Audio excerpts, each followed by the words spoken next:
Educational channel six dimension HDP में आपका स्वागत है। MA education final year paper educational technology unit third. सबसे पहले हम इसका सिलेबस देख लेते हैं। Teaching levels, strategies and models, memory, understanding and reflective levels of teaching, teaching strategies, meaning, nature, function and types, models of teaching, meaning, nature, function and types, modification of teaching behaviour, micro teaching, Flanders, interaction analysis, simulation. अब हम शुरू करते हैं objective question answer. चलिए शुरू करते हैं।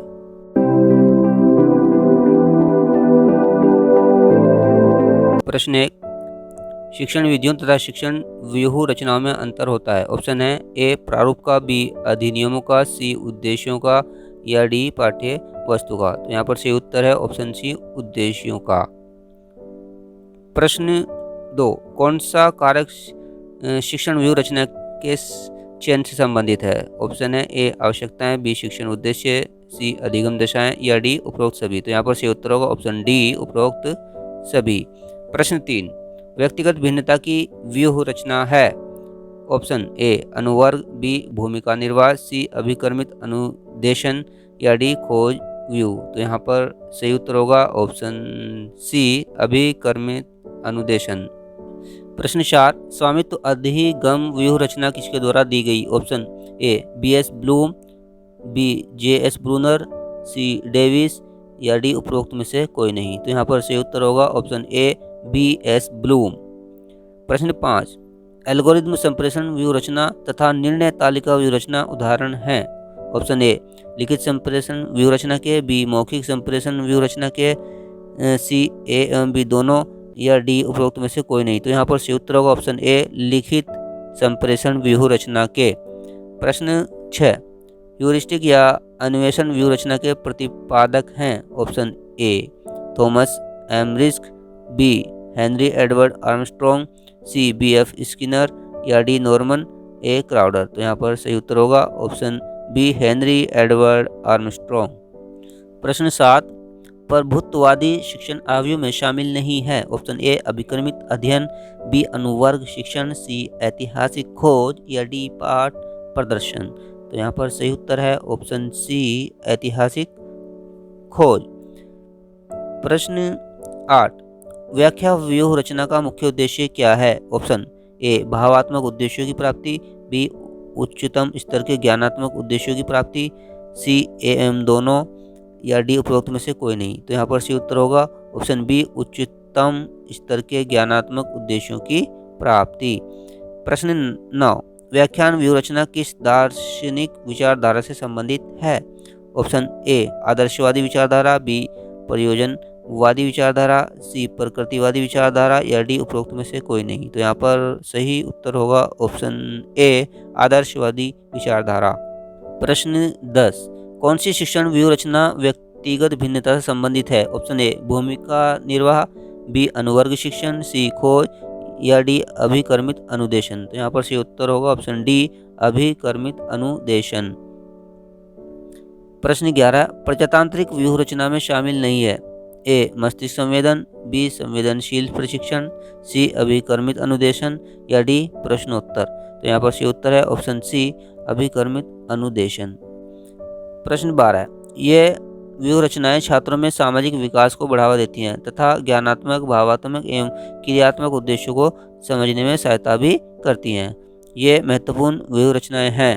Option ए प्रभुत्ववादी व्यूह रचनाएं, बी प्रभुत्ववादी तथा प्रजातांत्रिक व्यूह रचनाएं, सी प्रजातांत्रिक व्यूह रचनाएं, या डी उपरोक्त में से कोई नहीं। तो यहाँ पर सही उत्तर होगा ऑप्शन सी प्रजातांत्रिक व्यूह रचनाएं। प्रश्न 13, समस्या समाधान हेतु सर्वप्रथम पोलियो एवं डंकर द्वारा प्रयुक्त संचार आव्यूह है। ऑप्शन ए सतत गद्य, बी खोज, सी एल्गोरिदम, या डी उपरोक्त में से कोई नहीं। तो सही उत्तर यहाँ पर होगा ऑप्शन बी खोज। प्रश्न 14, जे.एस. ब्रूनर द्वारा कौन सी व्यूह रचना विकसित की गई। ऑप्शन ए भूमिका निर्वाह व्यूह रचना, बी संवेदी प्रशिक्षण व्यूह रचना, सी समूह प्रशिक्षण व्यूह रचना, या डी खोज व्यूह रचना। तो यहाँ पर सही उत्तर होगा ऑप्शन डी खोज व्यूह रचना। प्रश्न 15, सुकरात का शिक्षण आव्यूह है। ऑप्शन ए प्रवचन या व्याख्यान, बी अनुवर्ग, सी प्रदर्शन या डी प्रश्नोत्तर। तो यहाँ पर सी उत्तर होगा ऑप्शन डी प्रश्नोत्तर। प्रश्न 16 सामूहिक वाद विवाद विधि का सर्वप्रथम प्रयोग किया। ऑप्शन ए हैरी ए ओवरस्ट्रीट ने, बी ओसबर्न ने, सी किलपैट्रिक ने या डी बास्किन ने। तो यहाँ पर से उत्तर होगा ऑप्शन ए हैरी ए ओवरस्ट्रीट ने। प्रश्न 17 सार्वजनिक वाद विवाद का उद्देश्य है। ऑप्शन ए सूचनाओं तथा तथ्यों को प्रस्तुत करना, बी सामाजिक मूल्यों को निर्धारित करना, सी जनसाधारण का मनोरंजन करना या डी उपरोक्त सभी। तो यहाँ पर से उत्तर होगा ऑप्शन डी उपरोक्त सभी। प्रश्न 18 अनुवर्ग शिक्षण व्यूहरचना को इस रूप में भी जाना जाता है। ऑप्शन ए एक निरंकुश व्यूहरचना, बी एक प्रजातांत्रिक व्यूहरचना, सी ए एवं बी दोनों या डी उपरोक्त में से कोई नहीं। तो यहाँ पर से उत्तर होगा ऑप्शन सी ए एवं बी दोनों। प्रश्न 19 ट्यूटोरियल व्यूहरचना का प्रकार है। ऑप्शन ए निरीक्षण युक्त, बी प्रयोगात्मक, सी सामूहिक या डी ये सभी। तो यहाँ पर से उत्तर है ऑप्शन डी ये सभी। प्रश्न 20 ट्यूटोरियल शिक्षण व्यूहरचना की सीमा है। ऑप्शन ए इस व्यूहरचना में कभी कभी अध्यापक कुछ विशेष विद्यार्थियों पर ही अपना ध्यान केंद्रित कर लेते हैं, जबकि अनुवर्ग उस समूह के प्रत्येक विद्यार्थी के लिए होता है। बी एक अध्यापक केवल अपने विषय से संबंधित समस्याओं का ही निराकरण उचित प्रकार से कर सकता है, अन्य विषयों में वह अधिक रुचि नहीं लेता। सी विद्यार्थियों के विभिन्न वर्गों में स्पर्धा का विकास होता है या डी उपरोक्त सभी। तो यहाँ पर सही उत्तर है उपरोक्त सभी। प्रश्न 21 टोली शिक्षण टीम टीचिंग का प्रारंभ सर्वप्रथम किस देश में हुआ था। ऑप्शन ए संयुक्त राज्य अमेरिका, बी ब्रिटेन, सी भारत या डी उपरोक्त में से कोई नहीं। तो सही उत्तर है यहाँ पर ऑप्शन ए संयुक्त राज्य अमेरिका। प्रश्न 22 ये शिक्षकों की रुचि तथा प्रतिभा का अच्छा उपयोग करती है तथा ये एक से अधिक शिक्षकों को शामिल करती है जो छात्रों को अपनी विशेष प्रतिभा से लाभान्वित करते हैं। ये विशेषताएं हैं ऑप्शन ए सूक्ष्म शिक्षण की, बी अनुरूपण शिक्षण की, सी टोली शिक्षण की या डी उपरोक्त सभी। तो यहाँ पर सही उत्तर होगा ऑप्शन सी टोली शिक्षण की। प्रश्न 23 टोली शिक्षण व्यवस्था का एक स्वरूप है जिसमें कई शिक्षक अपने स्रोतों, अभिरुचियों तथा दक्षताओं को एकत्रित करते हैं और छात्रों की आवश्यकताओं के अनुसार शिक्षकों की एक टोली द्वारा प्रस्तुत किया जाता है। वे विद्यालय की सुविधाओं का समुचित उपयोग करते हैं। टोली शिक्षण की परिभाषा किसके द्वारा दी गई है। तो यहाँ पर ऑप्शन है option A Unwin, B Allen, C David Warwick या डी कार्लो आल्सन। तो यहाँ पर सही उत्तर होगा ऑप्शन सी डेविड वॉरविक। प्रश्न 24 टोली शिक्षण के प्रकार हैं। ऑप्शन ए एक ही विभाग के शिक्षकों की टोली, बी एक ही संस्था के विभिन्न विभागों के शिक्षकों की टोली, सी विभिन्न संस्थाओं के एक ही विभाग के शिक्षकों की टोली या डी उपरोक्त सभी। तो यहाँ पर सही उत्तर होगा उपरोक्त सभी। प्रश्न 25 टोली शिक्षण के लाभ हैं। ऑप्शन ए मानवीय संबंधों का उत्तम विकास होता है, बी शिक्षकों के लिए निर्धारित किए गए दायित्व तो उनके कौशल एवं योग्यता के अनुरूप होते हैं, सी तात्कालिक समस्याओं का अंतः अनुशासनात्मक अध्ययन संभव होता है या डी उपरोक्त सभी। तो यहाँ पर सही उत्तर है ऑप्शन डी उपरोक्त सभी। प्रश्न 26 परियोजना विधि प्रोजेक्ट मेथड का सिद्धांत है। ए स्वतंत्रता, बी स्वदेशीयता, बी सामाजिक विकास या डी उपरोक्त सभी। तो यहाँ पर सही उत्तर होगा ऑप्शन डी उपरोक्त सभी। प्रश्न 27 जॉन डीवी के शिष्य WH किलपैट्रिक इस व्यूहरचना के प्रवर्तक हैं। ऑप्शन ए व्याख्यान व्यूहरचना, बी ह्यूरिस्टिक या अन्वेषण व्यूहरचना, सी निरीक्षण अध्ययन व्यूहरचना या डी प्रोजेक्ट या योजना व्यूहरचना। तो यहाँ पर सही उत्तर है ऑप्शन डी प्रोजेक्ट या योजना व्यूहरचना।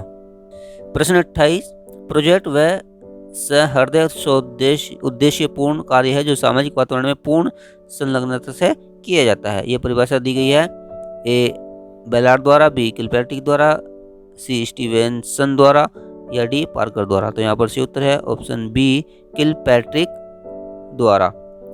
प्रश्न 29 परियोजना विधि का पद नहीं है। ऑप्शन ए योजना का चयन करना, बी योजना की रूपरेखा बनाना, सी कार्यक्रम को क्रियान्वित नहीं करना या डी योजना का मूल्यांकन करना। तो यहाँ पर से उत्तर होगा ऑप्शन सी कार्यक्रम को क्रियान्वित नहीं करना। प्रश्न 30 परियोजना विधि का प्रकार नहीं है। ऑप्शन ए निर्माण संबंधी योजना, बी शिक्षा संबंधी योजना, सी कार्य संबंधी योजना या डी समस्यात्मक योजना। तो यहाँ पर से उत्तर होगा ऑप्शन बी शिक्षा संबंधी योजना। प्रश्न 31 शिक्षण का स्तर यानी टीचिंग लेवल है। ऑप्शन ए स्मृति स्तर मेमोरी लेवल, बी बोध स्तर अंडरस्टैंडिंग लेवल, सी चिंतन स्तर रिफ्लेक्टिव लेवल, या डी ये सभी। तो यहाँ पर सही उत्तर होगा ये सभी।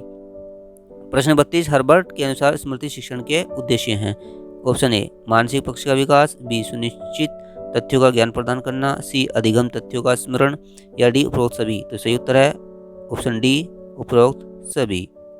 प्रश्न 33 हर्बर्ट शिक्षण उपागम शिक्षण के किस स्तर से संबंधित है।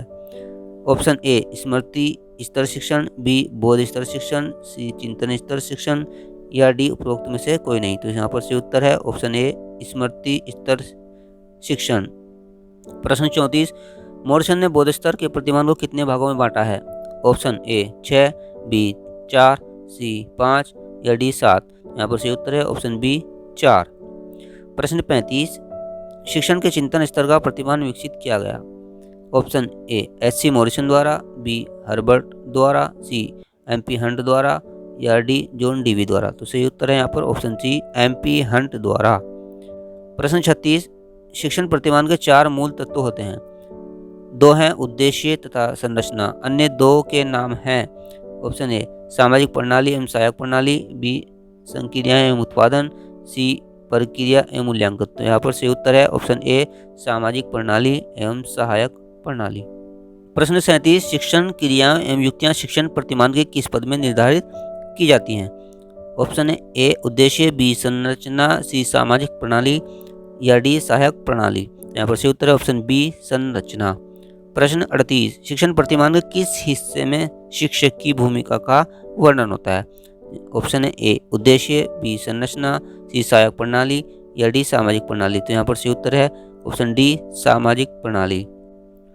प्रश्न 39 एक शिक्षण प्रतिमान में सहायक प्रणाली किससे संबंधित है। तो यहाँ पर ऑप्शन है ए शिक्षक छात्र अंतःक्रिया, बी अभिप्रेरणा की प्रविधियां, सी मूल्यांकन, या डी उपरोक्त में से कोई नहीं। तो यहाँ पर सही उत्तर है ऑप्शन सी मूल्यांकन। प्रश्न 40 मॉरिसन शिक्षण प्रतिमान में प्रक्रिया को 5 पदों में विभक्त किया गया है, जिनमें से 3 है अन्वेषण, प्रस्तुतिकरण तथा परिपाक। अन्य 2 पदों के नाम है ए पुनरावृत्ति मूल्यांकन, बी सामान्यीकरण एवं विभेदीकरण, या सी व्यवस्था एवं वर्णन। तो यहाँ पर से उत्तर है ऑप्शन सी व्यवस्था एवं वर्णन।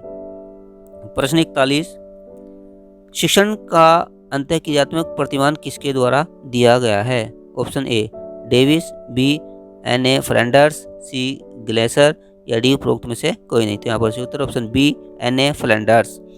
प्रश्न 42 1955 में कंप्यूटर आधारित शिक्षण प्रतिमान का विकास किया था। ऑप्शन ए लॉरेंस स्टोलरो ने, बी डेनियल डेविस ने, सी ए तथा बी दोनों, या ऑप्शन डी ओसबोर्न ने। तो यहाँ पर से उत्तर है ऑप्शन सी ए तथा बी दोनों। प्रश्न 43 ब्रूस जॉयस ने इस प्रतिमान को कक्षा सभा प्रतिमान के नाम से व्यक्तिगत स्रोत में सम्मिलित किया है। ये कौन सा प्रतिमान है। ऑप्शन ए बुनियादी शिक्षण प्रतिमान, बी कंप्यूटर आधारित शिक्षण प्रतिमान, सी अंतःक्रिया शिक्षण प्रतिमान, या डी उपरोक्त में से कोई नहीं। तो यहाँ पर सही उत्तर है ऑप्शन ए बुनियादी शिक्षण प्रतिमान। प्रश्न 44 परीक्षा प्रशिक्षण प्रतिमान विकसित किया गया। ऑप्शन ए रिचार्ड सकमन द्वारा, बी जे सकवाव द्वारा, सी डेविड आसुबेल द्वारा, या डी जीन प्याजे द्वारा। यहाँ पर सही उत्तर है ऑप्शन ए रिचार्ड सकमन द्वारा। प्रश्न 45 शिक्षण का मूल प्रतिमान विकसित किया गया। ऑप्शन ए रॉबर्ट ग्लेसर द्वारा, बी रॉबर्ट ए कॉक्स द्वारा, सी रॉबर्ट गेने द्वारा, या डी आई.के. डेविस द्वारा। तो यहाँ पर सही उत्तर है ऑप्शन ए रॉबर्ट ग्लेसर द्वारा। प्रश्न 46 खोजपूर्ण प्रश्न, पुनर्बलन, पाठ प्रस्तावना तथा उद्दीपन भिन्नता आदि प्रकार हैं। ऑप्शन ए टोली शिक्षण के, बी अनुरूपण शिक्षण के, सी शिक्षण कौशल के, या डी उपरोक्त में से कोई नहीं है। तो यहाँ पर सही उत्तर है ऑप्शन सी शिक्षण कौशल के। प्रश्न 47 एलन तथा रोयन के अनुसार सूक्ष्म शिक्षण में शिक्षण कौशलों की संख्या है। Option A 10, B 13, C 19, D 14। तो यहाँ पर सही उत्तर है ऑप्शन डी 14। प्रश्न 48 सूक्ष्म शिक्षण माइक्रो टीचिंग के दौरान शिक्षक के द्वारा कौशल प्रदर्शन निम्नलिखित में से किस स्तर का भाग है। ऑप्शन ए ज्ञान अर्जन स्तर, बी कौशल अर्जन स्तर, सी अंतरण स्तर या डी उपरोक्त में से कोई नहीं। तो यहाँ पर सही उत्तर है ऑप्शन ए ज्ञान अर्जन स्तर। प्रश्न 49 सूक्ष्म शिक्षण कक्षा आकार तथा समय को मापन स्तर पर कम अथवा सूक्ष्म करने वाला शिक्षण है। सूक्ष्म शिक्षण की ये परिभाषा किसके द्वारा दी गई है? Option A Dwight Allen, B Bush, C Allen एवं रियान या डी उनविन। तो यहाँ पर सही उत्तर है option A Dwight Allen. Dear student, यहाँ पर आपके लिए एक प्रश्न होता है हर यूनिट के अंत में। तो यहाँ पर प्रश्न 50 निम्नलिखित में से कौन सा सूक्ष्म शिक्षण की कौशल प्राप्ति अवस्था से संबंधित नहीं है? ऑप्शन ए सूक्ष्म पाठ योजना तैयार करना, बी प्रशिक्षणकर्ता के शिक्षण का मूल्यांकन, सी पर्यवेक्षक द्वारा कौशल प्रदर्शन या डी पर्यवेक्षक द्वारा पृष्ठपोषण प्रदान करना। तो डियर स्टूडेंट, आपको कमेंट बॉक्स में कमेंट करके इसका उत्तर देना है। और डियर स्टूडेंट, अगर आप इसको पढ़ना चाहते हैं, सभी प्रश्न उत्तर या फिर डिटेल में पढ़ना चाहते हैं, तो आप नीचे डिस्क्रिप्शन बॉक्स में जाकर वहाँ पर लिंक दिया गया है, उसकी हेल्प लेकर यहाँ पर पढ़ सकते हैं। Thank you.